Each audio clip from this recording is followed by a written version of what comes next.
अगर व्याकरण का हम लोग संधि विच्छेद करें तो क्या बनेगा? बहुत बढ़िया, गलत है। अगर व्याकरण को हम लोग संधि विच्छेद करेंगे, अगर शब्दों में तोड़ा जाए व्याकरण को, तो क्या क्या शब्द टूटेंगे इसमें? किन किन किन शब्दों से मिलके बना हुआ है?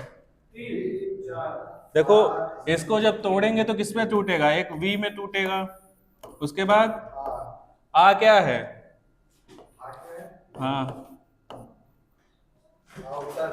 आ उपसर्ग है। वी क्या है?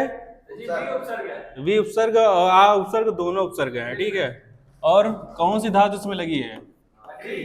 क्री धातु लगी है। और प्रत्यय कौन सा लगा है? लिट प्रत्यय लगा है, ठीक। तो जब व्याकरण को हम इसको तोड़ते हैं तो उसमें क्या क्या छुपा हुआ है? ये दो उपसर्ग छुपे हुए हैं। वी धन आ उपसर्ग है। क्री क्या है? क्री क्या है? क्री है धातु। धातु होती ना, पढ़ना लिखना दौड़ना, ये सब धातुएं हैं। क्री धातु, लिख धातु, पठ धातु। उसके बाद ये लुट क्या है? प्रत्यय है। उपसर्ग क्या होते हैं? जो शब्द के पहले आ जाए और शब्द का परिवर्तन कर दे, वो उपसर्ग कहलाते हैं। हाँ तो है। और धातु क्या है? जो हमारी क्रिया होती है, जैसे पढ़ना लिखना दौड़ना उठना बैठना, ये सब धातुएं हैं। और लिट है प्रत्यय, जो शब्द के बाद में लगता है वो प्रत्यय कहलाते हैं। तो इसलिए व्याकरण का जब हम लोग संधि विच्छेद करेंगे तो इन शब्दों में टूटेगा, और इसमें उपसर्ग धातु और प्रत्यय तीनों होते हैं, ठीक है। अगर पूछा जाए व्याकरण होती क्या है तो कैसे आप इसको बताएंगे? अगर हम एक एग्जाम्पल ले लें, जैसे मैं पीता हूं पानी, तो ये सेंटेंस सही है कि गलत है? बताओ। सही है सेंटेंस, गलत है? क्यों गलत है? क्या अशुद्धि है बताओ? पानी, पानी भी तो सही लिखा है, और इधर पीता भी सही लिखा है, तो अशुद्धि क्या है इसमें? देखो, ये सेंटेंस पहले लिखा है ना, तो क्या हो गया? गलत। अब ये किसके पास गए? ग्रामर के पास, जिसको बोलते हैं व्याकरण। तो इसने जब ये व्याकरण के पास गए तो व्याकरण ने इनको सही कर दिया, और क्या बना दिया? सही वाक्य। वो सही वाक्य जब बनाया तो क्या बना? मैं पानी पीता हूं, मैं पानी पीता हूं। तो अब सेंटेंस सही हुआ ना। तो व्याकरण का अगर हम ऐसे बेसिक रूप में परिभाषा निकालें तो क्या निकल के आएगी? व्याकरण वह है जो अशुद्ध भाषा को शुद्ध रूप में परिवर्तन कर दे, वही व्याकरण होती है, ठीक। इतनी बात समझ में आई? बढ़े आगे। व्याकरण का जब हम संधि विच्छेद करेंगे या शब्द वर्णों में तोड़ेंगे तो किसमें टूटेगा? वी धन आ धन क्री और लिट प्रत्यय में, ठीक है। ये चार चीजें होती हैं। आगे बढ़े। व्याकरण के ज्ञाता को क्या बोला जाता है? जैसे सबसे ज्यादा व्याकरण जानने वाला व्यक्ति है उसको वैयाकरण बोलते हैं। तो व्याकरण के ज्ञाता को वैयाकरण बोलते हैं। अब देखो भाषा का विकास कैसे होता है। भाषा का विकास, जैसे हम लोग हिंदी बोलते हैं ना, इसका विकास कैसे हुआ? तो सबसे पहले क्या आई? ध्वनि। बड़े क्यों नहीं आया? सबसे पहले ध्वनि आई। जैसे मान लो कि हम कुछ, जैसे मंकी है, बंदर है, आवाज करता है हु, तो इसको क्या लिख सकते हो? नहीं लिख सकते हो ना, ये ध्वनि है ना। तो सबसे पहले क्या आई? ध्वनि। उसके बाद जब ध्वनि आई, उसके बाद क्या आया? वर्ण आया। वर्ण वो होते हैं अरे हु करो यार, ऐसे ये क्लैपिंग कर दो, आवाज आई गायब हो गई, तो इसको तो हम लिख नहीं सकते कहीं पर, तो ये प्रकार की ध्वनि हो गई। उसके बाद वर्ण आए छोटे छोटे, जैसे उसने बोला का खा, कुछ भी बोला, बोल दिया लेकिन लिखा नहीं, ठीक है। वर्णों के बाद अक्षर बने, वही अक्षर जब लिख दिए जाते हैं, का खा गा गा अंगा या जैसे मात्राएं होती हैं, उनको अगर लिख दिया जाता है तो अक्षर हो गए। अक्षरों के बाद क्या बनता है? शब्द। शब्द जैसे मान लो अक्षर है का है, इसमें जोड़ दिया हमने माँ, माँ के बाद क्या जोड़ दिया? ला। ये क्या बन गया? देख के बोलो। जब इन तीनों को हमने जोड़ दिया आपस में तो क्या बना? कमल। तो ये क्या बन गया? शब्द बना। शब्द के बाद क्या आ गया? पद। अब पद कैसे बनेगा? जैसे गंगा लिखा है, ये एक शब्द है, ठीक है। अगर हम इसमें जल जोड़ दें तो ये क्या बन गया? गंगा जल। तो ये एक पद बन गया, ठीक। इतनी बात समझ में आई? पहले शब्द बना, शब्द के बाद पद बना। अब पद के बाद क्या बनेगा? उपवाक्य। उपवाक्य क्या होता है? जब कोई सेंटेंस छोटे छोटे वाक्यों से शुरू होता है, जैसे बताते हैं, पद हो गया, पद में गंगा जल हो गया। उपवाक्य जैसे यदि से जुड़ा हो या की से जुड़ा हो, और जब इन सब चीजों से जब किसी सेंटेंस की शुरुआत होती है वो उपवाक्य होता है। जैसे इसका कहीं लिखा था एग्जाम्पल, एग्जाम्पल लिखा? अरे नहीं यार, हाँ हाँ ठीक है। देखो इसमें लिखा ना, जब बारिश होती है। ये जब से शुरू हो गया और सेंटेंस पूरा नहीं हुआ, यहां तक देखो। जब बारिश होती है मतलब हमने आधी बात कही अपनी, पूरी बात तो कही नहीं, तो ये हमारा उपवाक्य हो गया, क्योंकि हम आधी अधूरी बात कह रहे हैं ना। वो पूरी कब होगी? जब बारिश होती है तब मैं स्कूल नहीं जाता हूं। अब सेंटेंस पूरा हुआ, ठीक है। तो उपवाक्य ये कहलाएगा कि जब बारिश होती है, हमने आधी बात कही, पूरी बात नहीं कही है। उसके बाद क्या आएगा? उपवाक्य के बाद वाक्य आएगा। वाक्य अभी क्या बताया मैंने? जब बारिश होती है तो मैं स्कूल नहीं जाता हूं। जब पूरा कंबाइंड कर दिया गया तो ये बन गया एक वाक्य पूरा। तो वाक्य के बाद हमारी आ जाती है भाषा।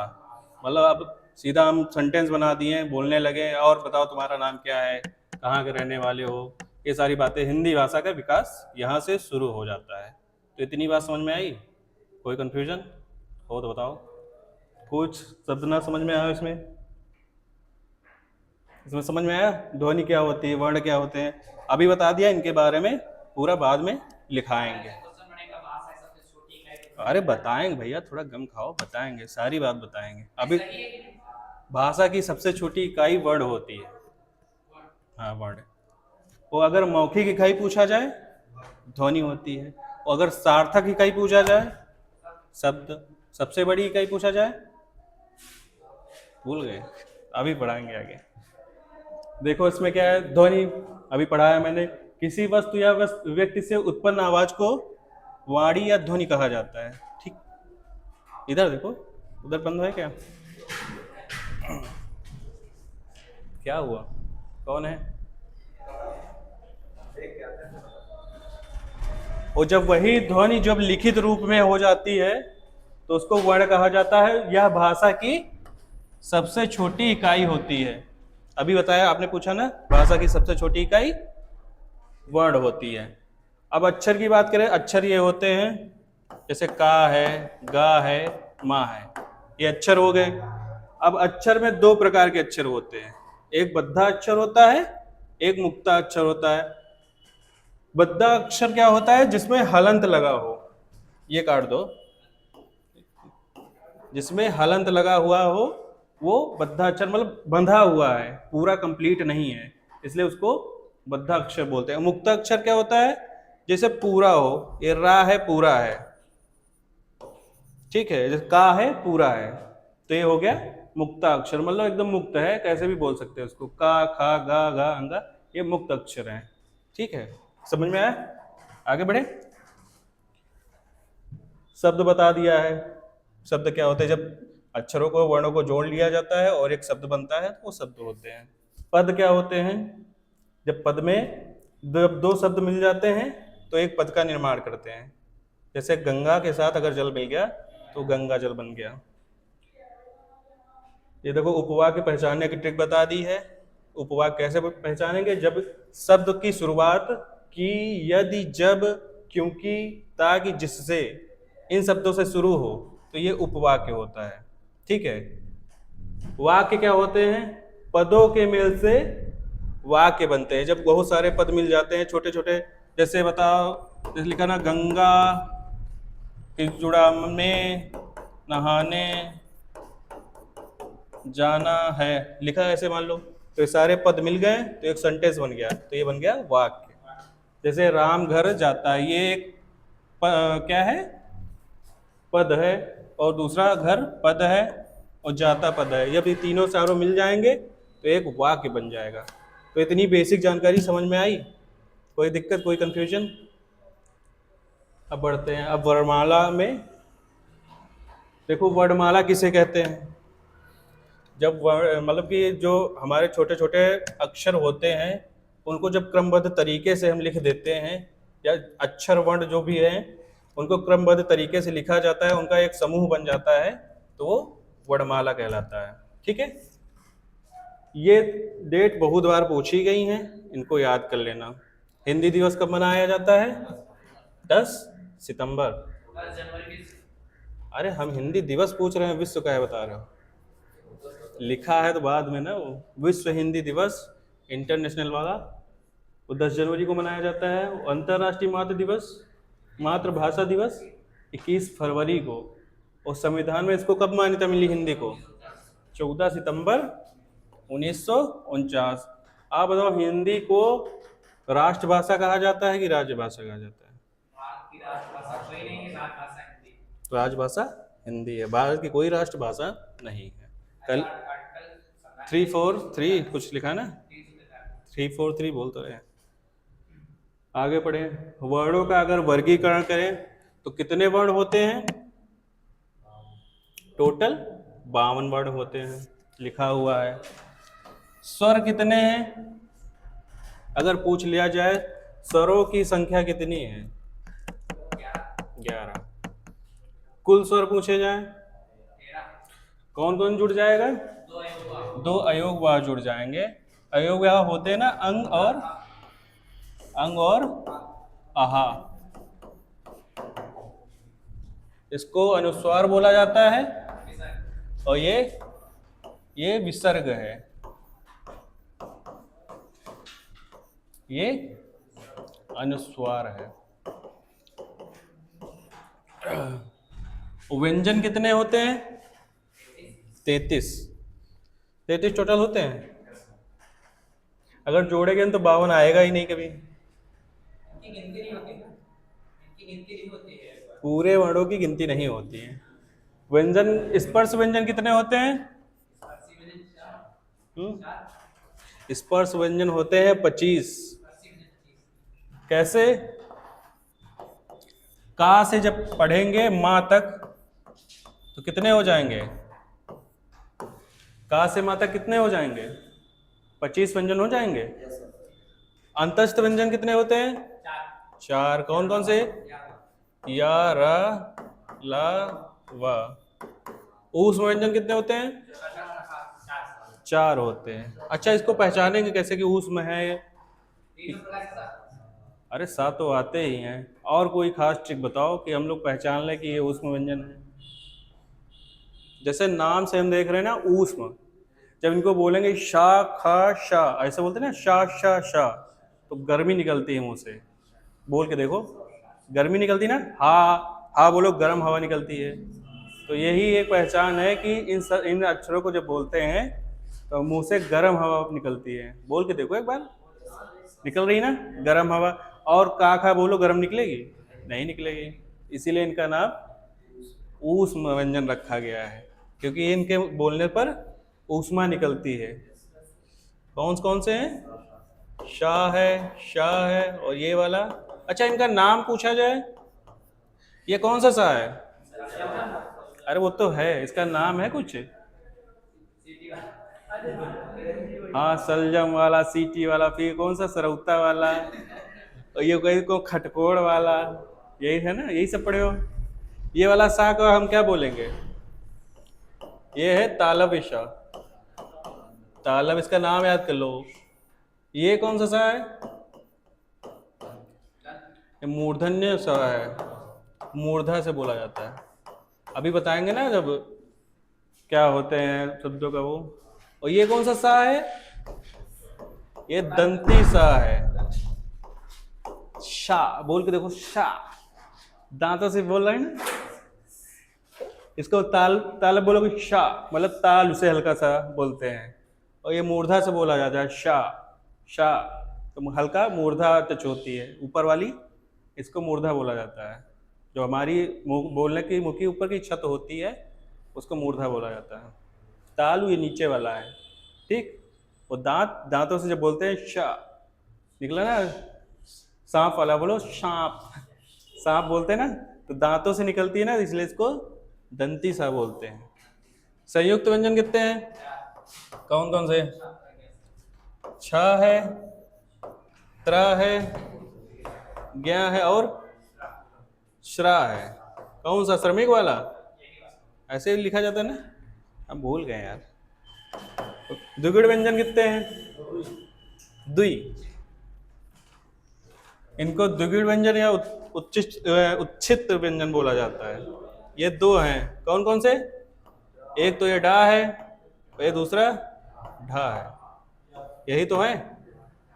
अब जोड़ लो कितने हो रहे हैं। ये 13 हो गए,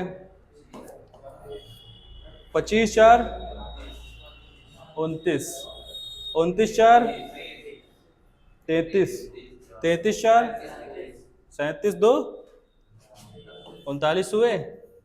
अगर टोटल काउंट करोगे कितना हो गया? तो समझ में आया ना कि कुल वर्ण 52 कैसे होते हैं? कोई कंफ्यूजन? मजा आ रहा? कौन सी क्लास लिए हो? ऑनलाइन? फिर कहाँ पढ़ते हो? कहाँ पे? Success institute. तो यहाँ से सक्सेस हो जाओ एक बार, मजा आ जाएगा। क्यों? होना है कि नहीं होना है? कोई कंफ्यूजन? इतने एक कोई नया व्यंजन जोड़ा गया है, 53 हो गए पता चला। हाल ही में क्या है, थोड़े दिन पहले हमको लग रहा है, लेकिन अब उसका मान्यता नहीं है। पहले वो विलुप्त हो गया था और अब उसको अभी बता रहे लाया गया है, अभी कहीं लिखा हुआ मिला नहीं है फिलहाल। उसको छोड़ो, इतना ही याद रखो कि कुल वर्ण 52 होते हैं। अगर स्वरों की संख्या पूछी जाए 11, अगर कुल स्वर पूछे जाए 13। ऑप्शन में देखो क्या है, कभी कभी हो सकता है 11 भी दे दे, 13 दे दे, लेकिन वहाँ क्वेश्चन के लैंग्वेज पे जाना, पूछ क्या रहा है, स्वर पूछ रहा है, केवल कुल स्वर पूछ रहा है कि केवल स्वरों की संख्या पूछ रहे हैं। तो क्वेश्चन के लैंग्वेज 2 बार पढ़ लो, 4 बार पढ़ लो, ताकि समझ में आए कि पूछ क्या रहा है। क्योंकि ऑप्शन में दोनों चीज़ दे सकता है, लेकिन क्वेश्चन पूछेगा कुछ और। बढ़े? कोई दिक्कत भैया? समझ में आ रहा है? अब वर्णमाला के भेद पढ़ते हैं हम लोग। भेद मतलब भाग। कितने भाग भेद होते हैं? 2 होते हैं कि 3? अयोगवाद भी तो आ जाता है, 3 नहीं हो जाते? क्यों? अयोगवाद किस में आता है? किस में आ जाता है अयोगवाद? बताओ। स्वर में। हाँ, स्वर में तो आता ही है, लेकिन वो स्वर में प्रॉपर नहीं आता, वो मिश्रित स्वर है। हाँ, उसका नाम मिश्रित स्वर है, अभी बताएंगे। आज हम पढ़ेंगे स्वर के बारे में, ठीक है? तो स्वर कितने प्रकार के होते हैं? नहीं पता? बिल्कुल नहीं पता? अभी तो बता रहे थे। पहला होता है हर्ष स्वर। इसको क्या बोलते हैं? इसको लघु स्वर बोल देते हैं। और हर्ष स्वर, हर्ष मतलब छोटा, लघु मतलब छोटा, और एक आधा स्वर कुछ और बोलते हैं, क्या नाम है बता देने वो। हाँ?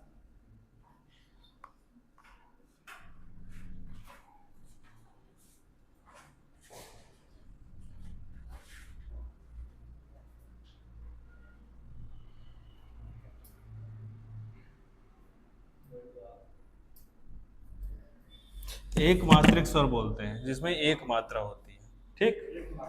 है एक मात्रिक स्वर। आ में कोई मात्रा होती है? क्यों? ये एक मात्रिक स्वर है। दूसरा कौन सा होता है? दीर्घ स्वर होता है, दीर्घ स्वर। और इसको क्या बोलते हैं? द्विमात्रिक, द्विमात्रिक स्वर। मतलब इसमें दो मात्राएं होती हैं। छोटू समझ लो, पीडीएफ दे देंगे, पहले समझ लो, ठीक? पीडीएफ आपके मोबाइल में चली जाएगी, सारी सुविधा अवेलेबल है, परेशान होने की जरूरत नहीं है। द्विमात्रिक। अच्छा, दो मात्राएं का चिन्ह क्या होता है? एक मात्रा का चिन्ह क्या होता है?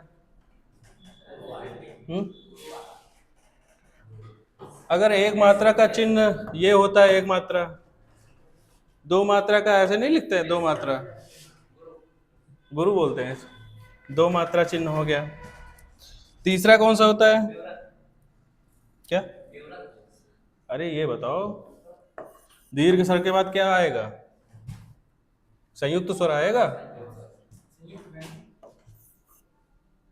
व्यंजन भी है भैया, स्वर भी है। तुम्हारा रेलगाड़ी में ब्रेक नहीं लागत है।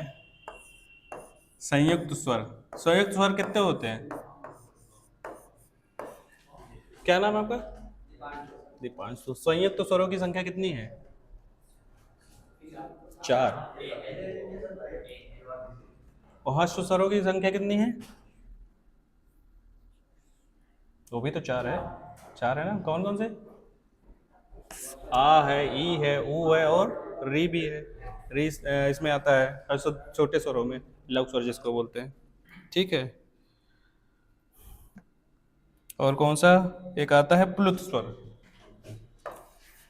4 नंबर पे कौन सा आएगा? प्लुत स्वर। प्लुत स्वर की पहचान कैसी है?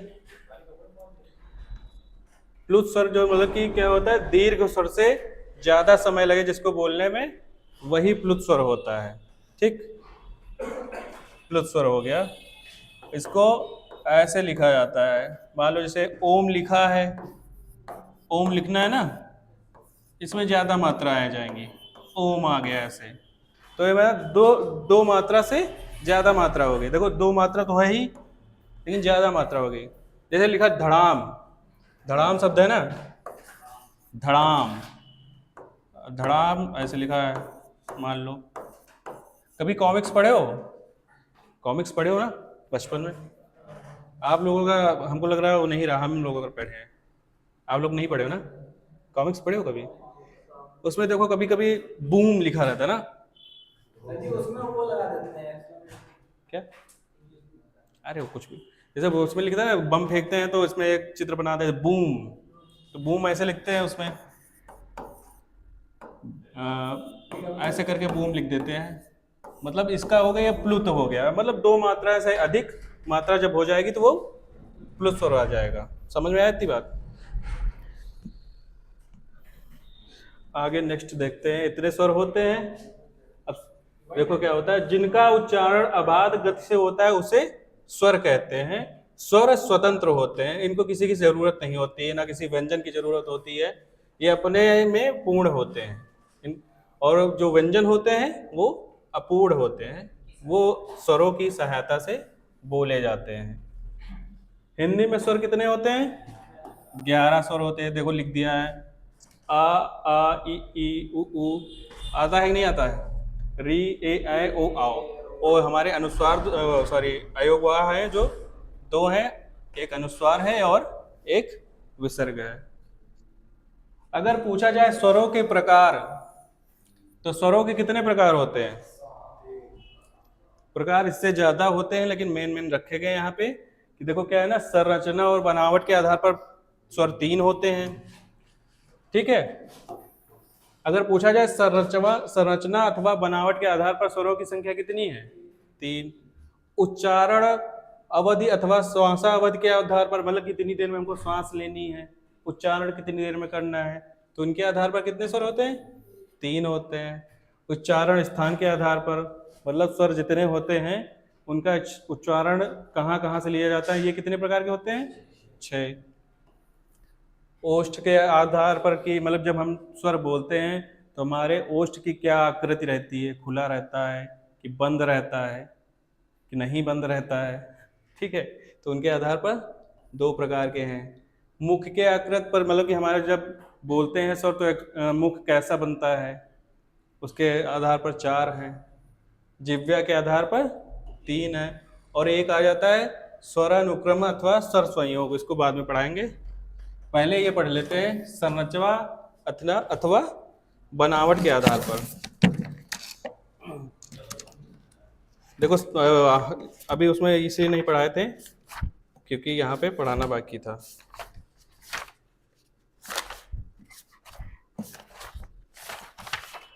हाँ चला गया भाई।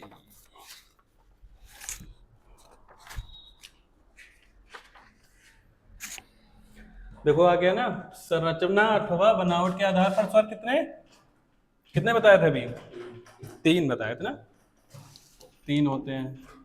पहला ह्रस्व स्वर होता है, छोटा स्वर, जिन स्वरों के उच्चारण में सबसे कम समय लगता है। कम समय लगता है मतलब हम आ बोल दिए समय नहीं लगा, ई बोल दिए समय नहीं लगा, उ बोल दिए समय नहीं लगा, मतलब सबसे कम समय लगता है, वो ह्रस्व स्वर या लघु स्वर कहते हैं। वो एक मात्रिक स्वर होते हैं, ठीक है। इनकी संख्या कितनी होती है? 4। आ, ई, उ और री, ये चारों स्वर ह्रस्व स्वर कहलाते हैं, ठीक। दीर्घ स्वर कितने होते हैं? 3 होते हैं। जिन स्वरों में एक मूल स्वर से उसी मूल के स्वर से मिलने से नया स्वर बनता है। मतलब जैसे आ अगर लिखना है, आ के साथ दीर्घ संधि पढ़े हो? दीर्घ संधि पढ़ी हो तो मतलब पढ़े हो ना, उसमें क्या होता है, आ के साथ अगर आ मिल गया तो दीर्घ हो जाता है ना, ई के साथ अगर ई मिल गई वो भी दीर्घ हो जाती है। तो वही है, ये दीर्घ स्वर कहलाते हैं। 3 स्वर होते हैं दीर्घ, आ, ई और उ, ठीक है। इसमें उच्चारण में दुगना समय लगता है। जैसे बोले आ, ई, दुगना समय लग रहा है ना। जैसे आ, ई, उ ऐसे बोलो, और इसमें बोलो आ, ई, उ, डबल मात्रा आ रही है, तो ये हो गए दीर्घ स्वर। तो दीर्घ स्वरों की संख्या कितनी होती है? 3 होती है, और ये होते हैं दीर्घ स्वर आ, ई और उ। अब आ जाते हैं संयुक्त स्वर में। संयुक्त स्वर कितने बताए थे अभी? 4 होते हैं, जहां पर 2 असमान स्वर मिलते हैं और एक नया स्वर बन जाता है। जैसे आ के साथ ई मिला और बन गया ए, आ के साथ ए मिल गया बन गया ए बोलते हैं इसको। आ के साथ अगर ऊ मिल गया ओ, और आ के साथ ओ मिल गया आओ। तो जब 2 असमान स्वर मिलते हैं और नया स्वर बनता है तो वो कौन से स्वर कहलाते हैं? संयुक्त स्वर। इसी तरह संयुक्त व्यंजन होते हैं। संयुक्त व्यंजन 4 होते हैं ना, अभी बताए थे। कौन सा? छत्रंग, ज्ञा। अगर पूछा जाए ज्ञा कैसे बना है? हाँ, चा और इया से, कि जा और इया से, जा और इया से मिलकर बनता है ज्ञा। इसी तरह ये भी ये संयुक्त स्वर 4 होते हैं। जब मतलब 2 असमान स्वर मिलते हैं, एक नया स्वर का निर्माण होता है, तो संयुक्त स्वर कहलाते हैं। ठीक, समझ में आया? पढ़े? देखो इसमें एक नोट करने वाली बात लिख दी मैंने। संयुक्त स्वरों को दीर्घ स्वरों में शामिल किया गया है। मतलब अगर कभी पूछे कुल दीर्घ स्वर कितने होते हैं तो क्या बताओगे आप? देखो देखो यहाँ नोट करने वाली बात है, यहाँ दीर्घ स्वरों की संख्या कितनी है? 3 है ना। अगर पूछे कुल दीर्घ स्वरों की संख्या, अगर ऑप्शन में 3 ना दिया हो, ठीक है, याद रखना, अगर ऑप्शन में 3 ना दिया हो, 7 दिया हो, तो आप 7 करके आना, ठीक है। क्योंकि दीर्घ स्वर वो भी होते हैं ये वाले, ये भी दीर्घ, ऐसे तो संयुक्त स्वर है, लेकिन अगर कभी पूछा जाए कुल दीर्घ स्वरों की संख्या, अगर ऑप्शन में 3 ना दिया हो, 7 दिया, तो 7 टिक करना सही होगा, ठीक है। बड़े दूसरा पॉइंट पे आ जाते हैं। उच्चारण अवधि अथवा श्वासा अवधि के आधार पर स्वर कितने होते हैं? 3 होते हैं। देखो ह्रस्व स्वर होता है 1 मात्रिक, दीर्घ स्वर 2 मात्रिक, टुत स्वर 3 मात्रिक। अभी बताए थे ना उच्चारण के आधार पर, मतलब इसमें कम समय लग रहा। आ बोल दिए 1 मात्रा हो गई, दीर्घ स्वर में बड़ा, बड़ा, दीर्घ स्वर आ गए तो डबल मात्रा हो गई ना, दो मात्रिक होती है, उच्चारण के आधार पर है दो मात्रा आ रही है। प्लुत स्वर अभी बताया था तीन मात्रिक होता है, ये होता है इसका साइन, ऐसे कर दो, ये प्लुत स्वर हो गया। ओम लिखना है, जो बताया अभी धड़ाम लिखना है, बीच में कहन जैसे बुलाए ना, काय, ठीक, आय बीच में आवा ना, आय स्पेस होगा काफी देर, तो वो हो गया प्लुत। कहो बुलाओ बड़ी दूर से, सौरभ कहो बुलाओ ना, हियाओ हियाओ, ऐसे करके बीच में जो गैप हो जाता है, मतलब उसका कुछ पता नहीं क्या है, तो वही प्लुत स्वर कहलाता है। बहुत हंस रहे हो, मजा आ रहा है क्या? मजा तो आ रहा है, समझ में आ रहा है? अच्छा ये बताओ क्लास कैसी लग रही है? बढ़िया लग रहे हैं, पढ़े हो पहले से ही, थोड़ा और पढ़ लो। इतनी बात समझ में आई? अगर आपसे उच्चारण अवधि अथवा श्वासावधि के आधार पर पूछा जाए तो तीन होते हैं, एक मात्रिक, दो मात्रिक और तीन मात्रिक, मतलब ह्रस्व दीर्घ प्लुत स्वर। देखो क्या है ना, स्वर इतने ही होते हैं, लेकिन इनको बांटा कैसा गया है वो हम सिखा रहे हैं। कि अगर आपसे ऑप्शन ने पूछ लिया कि उच्चारण अथवा अवधि के आधार पर बताओ तो बता देना। आगे आ जाते हैं, देखो आगे ना उच्चारण स्थान के आधार पर स्वर 6 होते हैं, मतलब उच्चारण स्थान अगर पूछ ले, आ का उच्चारण स्थान बताओ क्या है?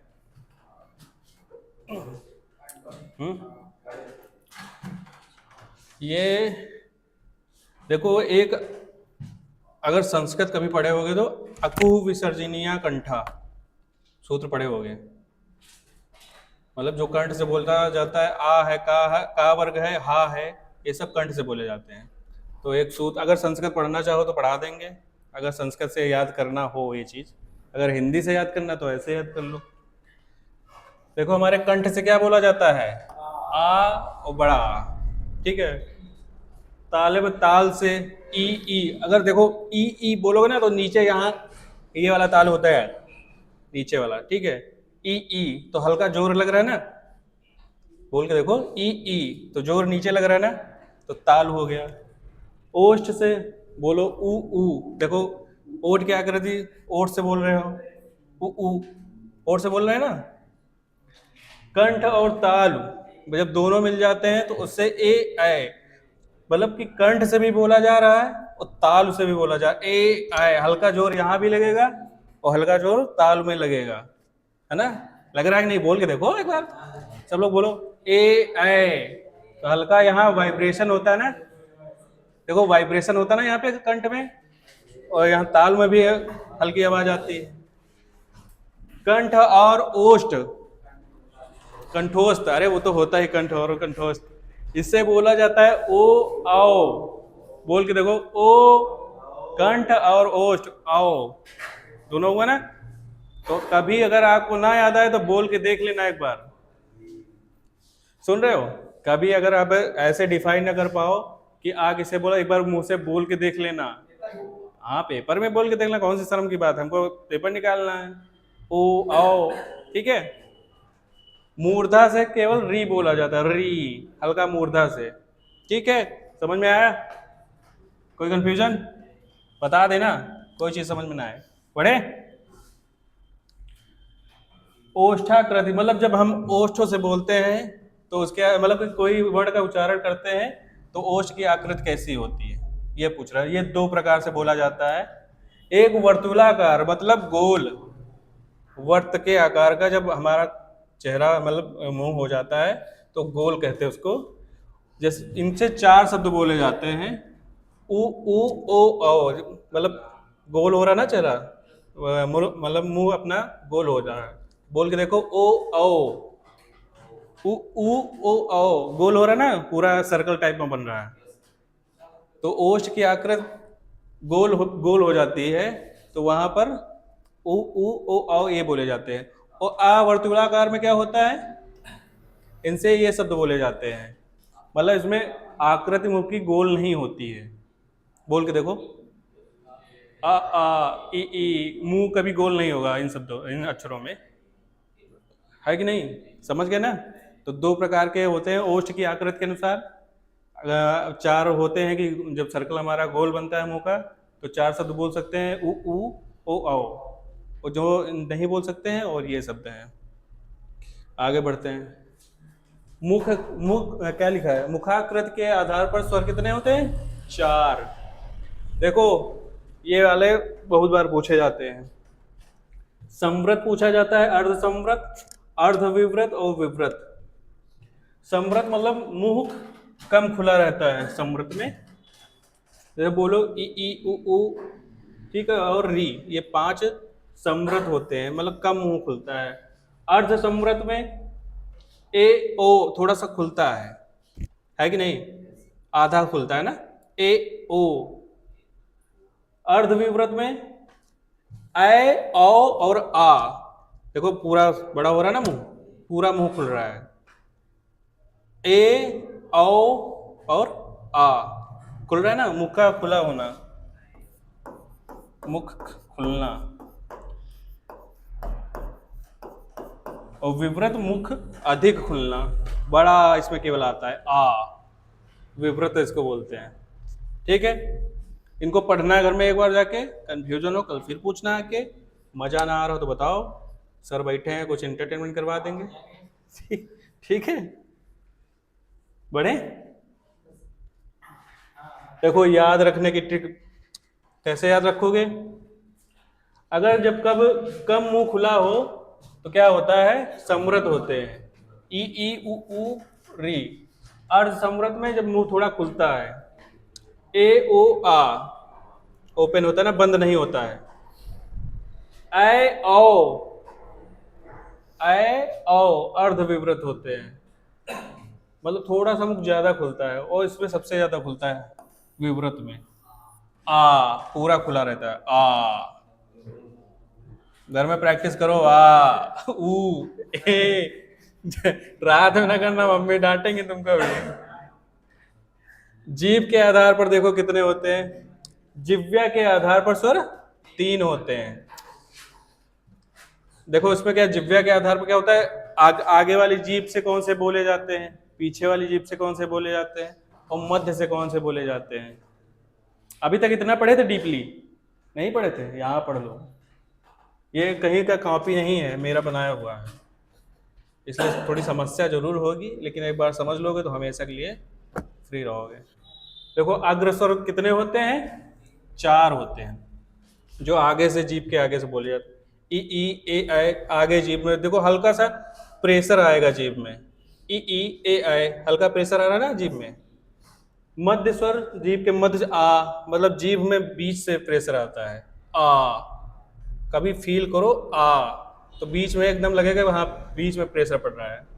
और पीछे जीभ में क्या होता है, ये सारे 5 वर्ड बोले जाते हैं, बड़ा आ, उ ओ औ, पीछे से आता है ना, देखो ऐसा लग रहा है हवा पीछे से आ रही है, तो ये पश्च स्वर कहलाते हैं। यहाँ लिख दिया मैंने, अग्रस्वर जीभ आगे रहती है, मध्य स्वर में जीभ पीछे रहती है, और पश्च स्वर में भी जीभ पीछे से बोला, जीभ पीछे रहती है। ठीक, इतने समझ में आ गया ना? आज के लिए इतना काफी है ना? देखो पढ़ के आओ, कंफ्यूजन हो पूछो यहाँ पे।